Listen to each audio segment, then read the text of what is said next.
മഴ കനത്തതോടെ ഒലവക്കോട് താണാവ് റോഡ് വീണ്ടും തകർന്നു തുടങ്ങി.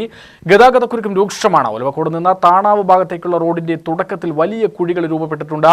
റെയിൽവേ മേൽപ്പാലം കഴിഞ്ഞ് താണാവ് ഇറക്കത്തിലും കുഴിയുണ്ട്. കൂടുതൽ സ്ഥലങ്ങളിൽ റോഡ് തകർച്ച ഭീഷണിയിലാണ്. അടിയന്തര നടപടി ഉണ്ടായില്ലെങ്കിൽ ഗതാഗതം പ്രതിസന്ധിയിലാകും. കോയമ്പത്തൂർ കോഴിക്കോട് ചരക്ക് ഗതാഗതത്തിന്റെ പ്രധാന റൂട്ട് കൂടിയാണ് ഒലവക്കോട് താണാവ് റോഡ്. റോഡിലെ കുഴിയടയ്ക്കലല്ലാതെ 13 വർഷമായി പാത നവീകരിച്ചിട്ടില്ല. ഇനി താൽക്കാലിക കുഴിയടക്കൽ കൊണ്ട് റോഡ് നിലനിർത്താനാകില്ലെന്ന PWD ദേശീയപാത വിഭാഗം ഒട്ടേറെ തവണ ദേശീയപാത അതോറിറ്റിക്ക് റിപ്പോർട്ട് നൽകിയിരുന്നു. പൊളിച്ച് നവീകരിക്കാതെ റോഡ് കൂടുതൽ കാലം നിലനിർത്താനാവില്ല. താണാവ് മുതൽ ചന്ദ്രനഗർ വരെയുള്ള പാതയുടെ നവീകരണത്തിനായി PWD ദേശീയപാത വിഭാഗം 56 കോടി രൂപയുടെ പദ്ധതി ദേശീയപാത അതോറിറ്റിക്ക് സമർപ്പിച്ചിട്ടുണ്ട്.